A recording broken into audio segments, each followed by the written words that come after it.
invitarte para que abra tu Biblia ahí en el Evangelio de San Mateo, capítulo de número 16, ¿sí? Vamos a meditar en la palabra del Señor. En San Mateo, capítulo de número 16 y versículo de número 24, porque vamos a meditar ahora en la palabra del Señor y vamos a meditar en este texto bíblico de San Mateo, que es el primer evangelio que tiene el Nuevo Testamento. El primer evangelio llámase Evangelio de San Mateo.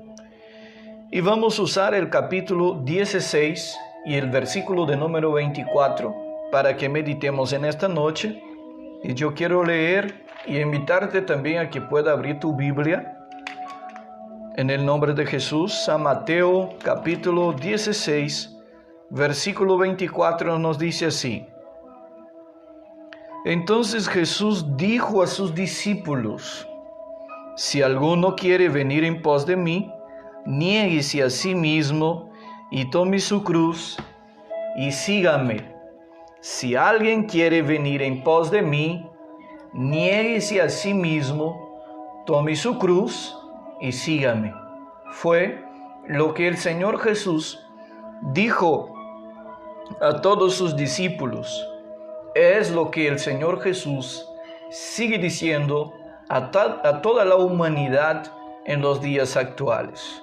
Si alguien quiere venir en pos de mí, debe negarse a sí mismo, debe tomar su cruz y seguirme.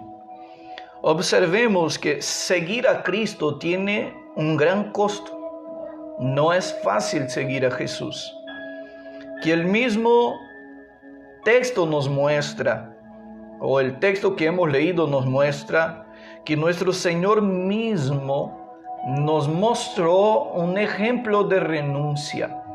Si vamos a la carta que Pablo escribió a los filipenses, nosotros vamos a ver Pablo haciendo una narrativa de lo que Cristo era en el cielo y que se despojó de toda su gloria, tomando la forma de hombre para habitar entre nosotros, y fue llevado a la muerte, y no una muerte cualquiera, fue una muerte de cruz, para rescatar al hombre del estado de pecado en que estaba viviendo.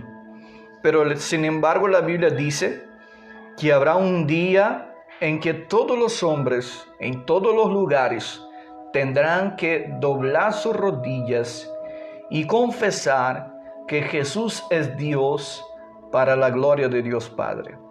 Pablo dice eso escribiendo a los filipenses, en su epístola a los filipenses. Entonces, queremos en esta noche meditar sobre el costo de seguir a Jesús. Hay un costo por seguir a Jesús, y Jesús muestra claramente en el versículo 24 que hemos leído. Cristo pues es un ejemplo de renuncia. Siendo Dios, tomó la forma de hombre, siendo Dios, se hizo siervo de los hombres. Nos dejó el ejemplo para ser seguido. Hay un cierto pensador que dice que solamente Dios fue capaz de tornarse hombre para servir a los hombres, porque los hombres en realidad quieren ser Dios y gobernar al propio Dios. Sin embargo, Dios tiene el control de todas las cosas. Queridos, Cristo hace una invitación del reino para todos los hombres, mas nadie es forzado a venir a Él. Cristo hace una invitación a todos los hombres, pero nadie es forzado a venir a Él. Tiene que ser voluntariamente, tiene que ser el deseo de uno mismo de buscar a Dios, de llegarse a Dios, de salir de la situación que está viviendo. En otro texto bíblico, nosotros vamos a ver el Señor Jesús diciendo que todo aquel que está cansado y cargado debe venir en pos de Él, debe venir a Él para que Él pueda dar descanso de sus tantos trabajos que tiene, de su sufrimiento, de su angustia, de su decepción, de todas estas cosas que hace con que el corazón del hombre se vuelva vacío. Dios hace una invitación a través de Jesús, una invitación general a todos los hombres en todos los lugares, porque Juan, en su libro de la Revelación, que lleva el nombre Apocalipsis, él dice, queridos, que Cristo, al morir en la cruz, compró con su santa sangre hombres de todos los pueblos, lenguas y naciones. Dios compró a hombres en la tierra brasilera, Dios compró a hombres en la tierra peruana, Dios compró a hombres en todos los lugares del mundo. Todos aquellos que escuchan la invitación de Cristo diciendo, venid en pos de mí, son estos que Cristo compró con su santa sangre. Y tú eres uno de aquellos que Cristo murió. Entonces es necesario que venga a Él, pero no es por fuerza, no es por violencia. Dios no te intimida para que venga a Él. Él solamente lanza la invitación diciendo, venid, venid. Y para que venga el hombre a Él, el hombre debe renunciar a muchas cosas. Seguir a Cristo, queridos, exige un nuevo rumbo en tu vida, exige un nuevo rumbo en nuestras vidas, que a la vez necesita ser espontáneo y necesita ser voluntario. Espontáneo y voluntario debe ser que alguien debe se acercar a Cristo. Yo tengo que ir a Cristo voluntariamente y espontáneamente. Así que Cristo nos hace una invitación en el versículo 24. Él dice, entonces dijo Jesús a sus discípulos, si alguno quiere venir en pos de mí, niéguese a sí mismo. Aprendemos varias cosas en esta cita bíblica. La primera cosa que nosotros observamos aquí es que Cristo hace una invitación y esta invitación debe ser atendida de manera voluntaria y espontánea. Cristo hace una invitación en el verso 24, pero Él nos dice también en el Evangelio de San Mateo capítulo 9, versículo 35, ¿cuál era la ocupación de Cristo mientras estuvo sobre esta tierra?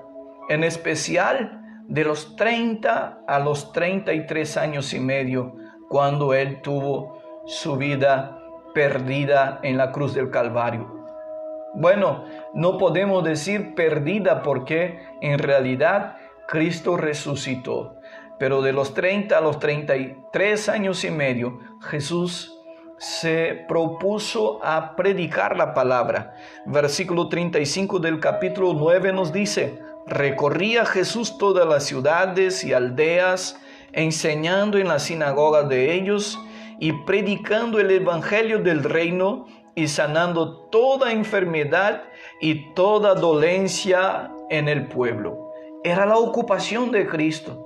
Para eso vino Jesús. Vino para que el hombre tuviera vida y vida con abundancia. Este fue el propósito de la venida de Cristo. Hay un texto bíblico interesante que muchos predicadores utilizan él, que está en Zacarías 4, versículo 6, para ilustrar el llamamiento de Cristo y cómo este llamamiento acontece en la vida del hombre.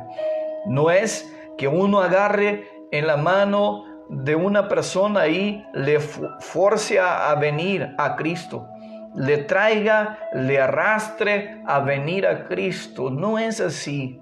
El hombre es llamado por Dios y voluntariamente él debe atender la invitación.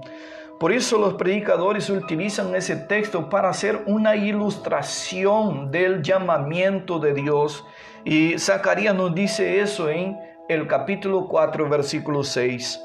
Entonces respondió y me habló diciendo, Esta es palabra de Jehová a Zorobabel. ¿Qué dice? No con ejército, no con fuerza, sino con mi espíritu, ha dicho Jehová de los ejércitos. El escritor a los hebreos, él llega a decir que no debemos endurecer el corazón cuando escuchamos la palabra de Dios hablando a nuestro corazón. El hombre no debe endurecer el corazón cuando Dios habla con él y hace la invitación para que venga a Cristo Jesús. Ahora, nosotros debemos entender algo importante.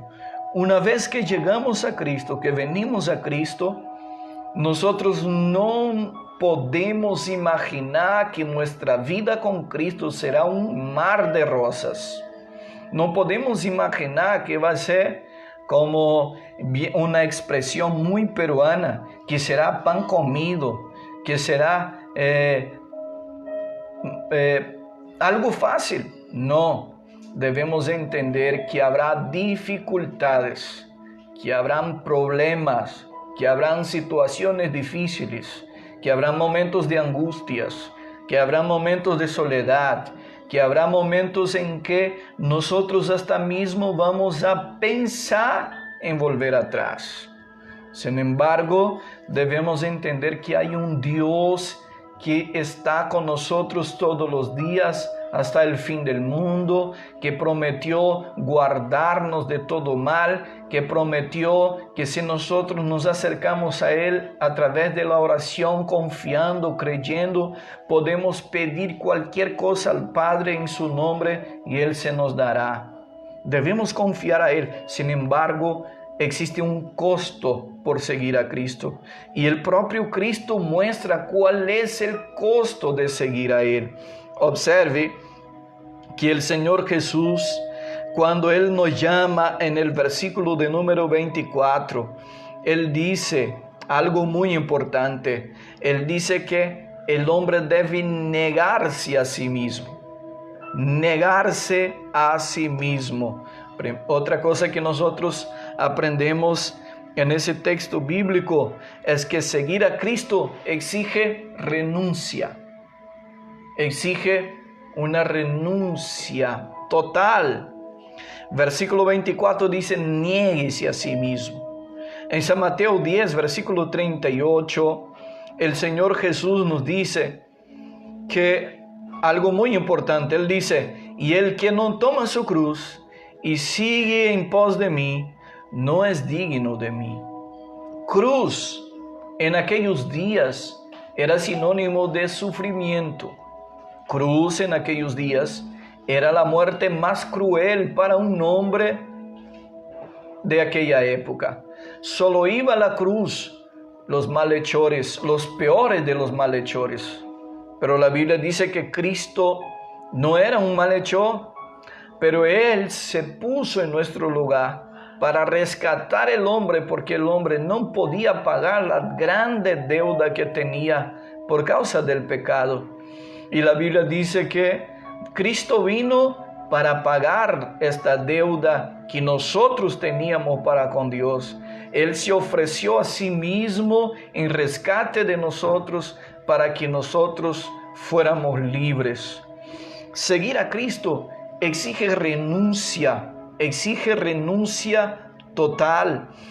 Hay una expresión que nosotros vemos en el Evangelio de Lucas que ni Mateo ni Marcos la usa, y él muestra esta expresión en el capítulo 9 y el versículo 23, cuando él dice así: y decía a todos: si alguno quiere venir en pos de mí, niéguese a sí mismo, tome su cruz cada día. Esa expresión cada día solo aparece en el Evangelio de Lucas. Lucas muestra que seguir a Cristo debe ser diario. Esa expresión que aparece en Lucas capítulo 9, versículo número 23, es una expresión que muestra que la vida en Cristo, ella es continua, ella es diaria. Diariamente yo debo proponer en mi corazón agradar a Dios y abandonar el pecado. Diariamente yo debo hacer un pacto con Dios de que voy a vivir solo para Él, para agradar a Él. Entonces, esta expresión a cada día que aparece en Mateo, ni en Mateo ni en Marcos, habla de una vida continua en Cristo, de una entrega absoluta, de una entrega constante, absoluta. Fue eso que hizo Pablo. Por eso Pablo escribe, hermanos, a los Gálatas en el capítulo de número 2, versículo de número 20. Él dice, ya no vivo yo, mas Cristo vive en mí. Pablo también escribe a los Filipenses en el capítulo de número 1. Si no me equivoco, el verso 21, él dice, para mí el vivir es Cristo y el morir es ganancia. Para mí el vivir es Cristo y el morir es ganancia. Eso muestra que Pablo en nada tenía su vida por preciosa, como él mismo expresa. Él quería hacer la voluntad de Dios diariamente. Observe entonces que nos muestra Lucas que diariamente, con la expresión a cada día, él muestra que diariamente debemos seguir con Cristo y en fidelidad a Cristo. Cruz siempre fue, hermanos, un sinónimo de sufrimiento. Sufrimiento. Primera epístola de Pedro, en el capítulo 2, versículo 21, él nos dice así, pues para esto fuisteis llamados, porque también Cristo padeció por nosotros, dejándonos ejemplo para que sigáis sus pisadas. Cristo nos ha dicho algo muy importante en el Evangelio de San Juan. Él dice, en el mundo tendréis aflicciones, pero tened buen ánimo, o buen ánimo. En el mundo tendréis aflicciones, pero tened buen ánimo, porque yo vencí al mundo. Cristo, mismo siendo Dios, pasó por momentos difíciles aquí en la tierra. ¿Quién somos nosotros, hermanos? ¿Mejores que Dios? Por supuesto que no. Pasaremos también por muchas dificultades. Pasaremos por muchas situaciones. ¿Pero qué vamos a hacer? ¿Volver atrás? No. Debemos mirar hacia adelante al autor y consumador de nuestra fe, que es Cristo Jesús. Mirar hacia adelante y proseguir para el objetivo que tenemos. Pablo dice, escribiendo a los filipenses, algo muy especial. Él decía, yo no juzgo que haya alcanzado, ni que sea yo perfecto, pero hago una cosa, olvídome de las cosas que quedan atrás y prosigo hacia adelante para el objetivo que me ha propuesto, para el objetivo que era la salvación de su vida. El sufrimiento, por supuesto, debe ser algo que nosotros debemos entender como el martillo de Dios que está trabajando nuestra vida. Ni siempre el sufrimiento viene como algo malo para nuestra vida. Infelizmente, la teología de la prosperidad muestra el sufrimiento como algo malo que Dios trae sobre el ser humano. A veces el sufrimiento nos sirve como una escuela para que más adelante seamos mejores personas, para que seamos mejores hombres y mujeres. Así que el sufrimiento, conforme el Señor nos dice, o la cruz, mejor dicho, es sinónimo de sufrimiento. En el capítulo 4 y versículo de número 13 de la primera epístola de Pedro, él nos dice así, si no gozaos por cuanto soy participante de los padecimientos de Cristo, para que también en la revelación de su gloria os gocéis con gran alegría. Entonces Pedro muestra aquello que Pablo había dicho a los corintios. si no me equivoco, capítulo 8, versículo 18. Él dice que el sufrimiento del tiempo presente no se puede comparar con la gloria que en nosotros será revelada. El sufrimiento del tiempo presente no se puede comparar con la gloria que Dios está preparando para cada uno de nosotros. Todo lo que Dios está preparando es superior a lo que sucede sobre esta tierra.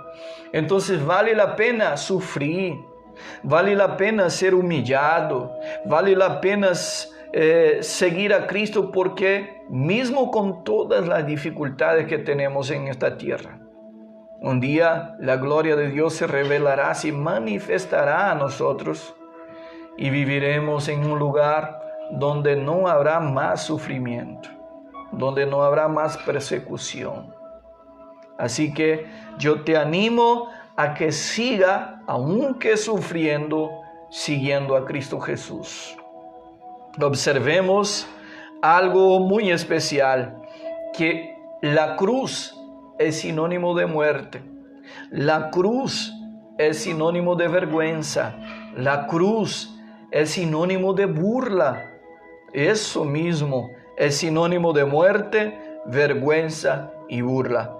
En Hechos capítulo 10, versículo 39, nos dice: y nosotros somos testigos de todas las cosas que Jesús hizo en la tierra de Judea y Jerusalén, a quien mataron colgándole en el madero. ¿Quién era Jesús? ¿Fue un hombre como Barrabás? ¿Fue un hombre que trajo sobre la tierra sufrimiento para la gente de su época? Por supuesto que no. Jesús vino, y cuando Él vino, trajo luz, trajo bendición. Ciegos fueron sanados, paralíticos fueron sanados, muertos resucitados. Cristo vino y trajo bendición sobre la tierra. Pero ¿qué hizo la gente en esta época simplemente por envidia? Ellos mataron a aquel que dio la vida. Mataron al Hijo de Dios, pusieron en una cruz como un malhechor, como alguien que tenía el mayor de todos los pecados. Ellos liberaron a Barrabás y crucificaron a Cristo Jesús.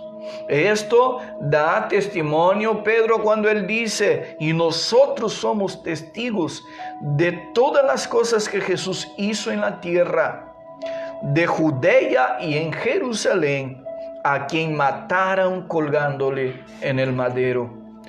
Entonces la cruz es sinónimo de muerte, porque mataron a Jesús.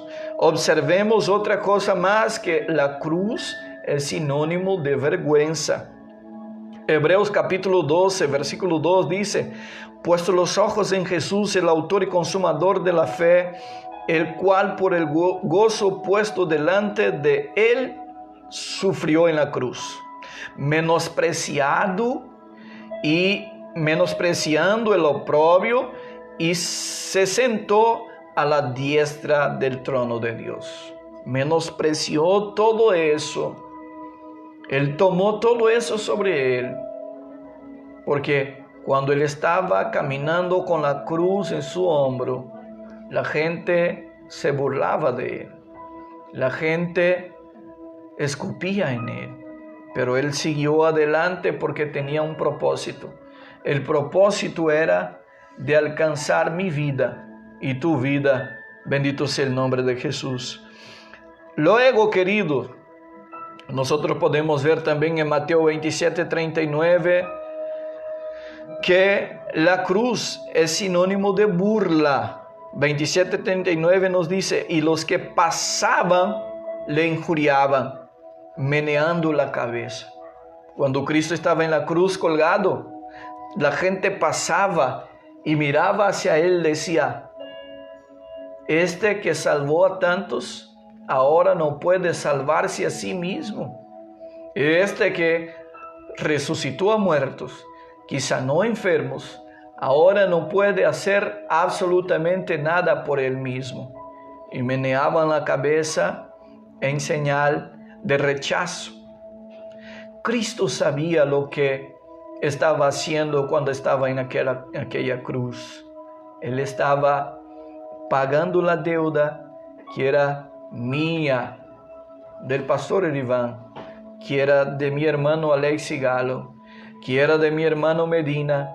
Cristo pagó esta deuda y nos dio el boleto diciendo: ahora tú eres libre, ahora vayas y no peques más. Bendito sea su nombre para Él.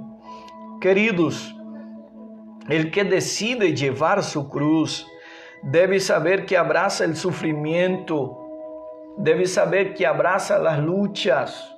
Él debe estar consciente de eso, de que cuando yo voy a seguir a Cristo, yo voy a seguir pasando por altos y bajos.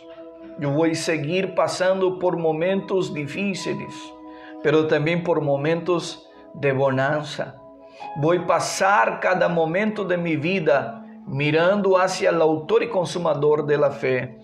Observe que cuando yo abrazo a Cristo, cuando yo acepto esta invitación de Cristo, yo tengo que entender algo, que tengo que luchar hasta el fin contra el pecado, que es uno de los mayores adversarios del creyente. Pedro nos dice en su primera epístola, en el capítulo 4, versículo 1 así: puesto que Cristo ha padecido por nosotros en la carne, vosotros también armaos del mismo pensamiento, pues quien ha padecido en la carne terminó con el pecado. Debemos nos armar de este mismo valor, sabiendo que Cristo, siendo Dios, Él tuvo que luchar con todas sus fuerzas, pero al final fue un vencedor. Al final, Él fue la primicia de los que resucitaron, el primer hombre a resucitar. Observe entonces algo importante que Pedro nos da el testimonio diciendo: puesto que Cristo ha padecido, coloca a Cristo como ejemplo, diciendo: si Cristo padeció sufrimientos, tú también, al sufrir los padecimientos como cristiano, tú debes entender que todo eso redundará en gloria eterna, en glorificación del nombre de Dios. Por eso Él coloca a Cristo como ejemplo diciendo: si en un momento tú pasas por un sufrimiento, mire hacia Cristo, mire los clavos en sus manos, las heridas, mejor dicho, en sus manos. Él sufrió, ¿y por qué nosotros no vamos a padecer también? ¿Somos mejores que Dios? Por supuesto que no. Así que debemos entender también que cuando abrazamos la cruz o cuando aceptamos la invitación de Cristo de venir en pos de Él, de negarse a sí mismo, debemos tomar la cruz. Y cuando abrazamos la cruz, debemos entender que vamos a luchar hasta el fin contra Satanás y el reino de las tinieblas. Nosotros no vemos, pero existe un reino en que Satanás es el príncipe de él. Y él está trabajando diariamente para que nosotros caigamos de la presencia del Señor, que nosotros volvamos atrás. Pero como dice aquella hermosa canción, he decidido seguir a Cristo. No vuelvo atrás, no vuelvo atrás. Debemos entender que nuestra lucha no es contra carne y ni sangre. Nuestra lucha no es contra el hermano que de repente vive hablando mal de nosotros. Nuestra lucha no es contra el vecino que de vez en cuando implica con nosotros, contra aquella persona que anda hablando mal de tu vida. Tu lucha no es contra carne ni sangre. Pablo dice en Efesios 6 que la lucha es contra principados y potestades. Pero él también dice en 2 Corintios, capítulo de número 10, versículos 4 y 5 así: porque las armas de nuestra milicia no son carnales, sino poderosas en Dios para destrucción de fortalezas, derribando argumentos y toda altivez que se levanta contra el conocimiento de Dios y llevando cautivo todo pensamiento a la obediencia de Cristo. Él está diciendo que nuestra lucha es contra el reino de las tinieblas, pero para luchar contra este reino, Dios nos ha dado armas poderosas, que es la oración, que es la palabra de Dios, que es la comunión con Cristo Jesús. Tú tienes armas para luchar contra todo lo que venga contra ti. Y eso nos muestra Pablo en el verso 4 de la segunda carta a los Corintios en el capítulo 10. Él dice, porque las armas de nuestra milicia no son carnales, sino poderosas en Dios para destrucción de fortalezas. Luego debemos entender que cuando abrazamos la cruz para seguir a Cristo, debemos crucificar sus concupiscencias. Debemos crucificar la carne. Debemos hacer morir el viejo hombre para poder ser partícipes de lo que Dios tiene para su pueblo. Observe lo que dice Pedro en su primera carta, en el capítulo 2 y el verso 11. Él nos dice, amados, yo os ruego como a extranjeros y peregrinos, que os abstengáis de los deseos carnales que batallan contra el alma. Os ruego como a extranjero y peregrinos, porque él sabía que el cristiano está por un momento sobre esta tierra. Porque Pablo dice, escribiendo a los filipenses, que nuestra patria es el cielo, que somos de allá y para allá volveremos. Pedro muestra que somos peregrinos también sobre esta tierra y extranjeros, no somos de acá, somos ciudadanos celestiales, somos ciudadanos del cielo. Nuestra patria es el cielo. Y él dice que os abstengáis de los deseos carnales que batallan contra el alma, la prostitución, el adulterio y tantas cosas que el hombre practica al diario y piensa que es algo bueno, que está haciendo algo bueno.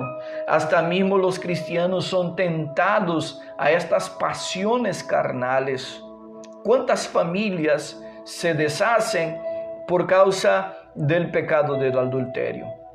¿Cuántos hombres enveredan por este camino imaginando que son hombres porque tiene 1, 2 o 3 mujeres en la calle? No sabe lo que están haciendo estos tales, desagradando a Dios. Pablo dice en Gálatas 5, a partir del versículo 19, que el adulterio es obra de la carne. Y él finaliza en el verso 21 diciendo que quien adultera no heredará el reino de los cielos. Observemos aún en el versículo 21 de 1 de Pedro 2, versículo 21 al 24, lo que dice Pedro. Pues para esto fuisteis llamados, porque también Cristo padeció por nosotros dejándonos ejemplo, para que sigáis sus pisaduras o sus pisadas, el cual no hizo pecado, ni se halló engaño en su boca, quien cuando le maldecía, no respondía con maldición, cuando padecía, no amenazaba, sino encomendaba la causa al que juzga justamente, quien llevó él mismo nuestros pecados en su cuerpo sobre el madero, para que nosotros, estando muertos a los pecados, vivamos a la justicia, y por cuya herida fuimos sanados. ¡Qué texto hermoso!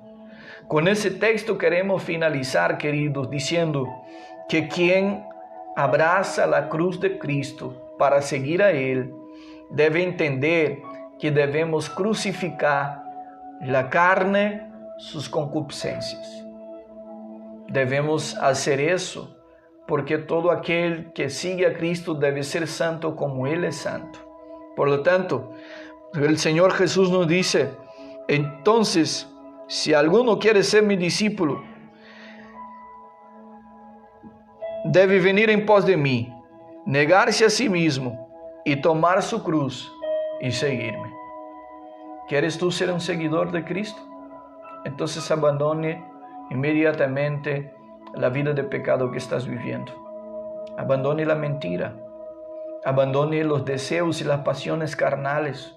Abandone el licor. Abandone las drogas. Abandone esta doble vida que tú estás viviendo. Abandone lo que estás haciendo ahora y venga, corra hacia Cristo, porque la puerta de la salvación un día se cierra. ¿Y qué será de ti? ¿Qué será de tu familia? En esta noche yo te invito a que tú puedas tomar una decisión de seguir a Cristo, de tener a Él en tu corazón como tu Salvador y Señor. Amén. Que Dios les bendiga, que Dios les guarde y abra tu mente y tu corazón para que Cristo pueda morar en él.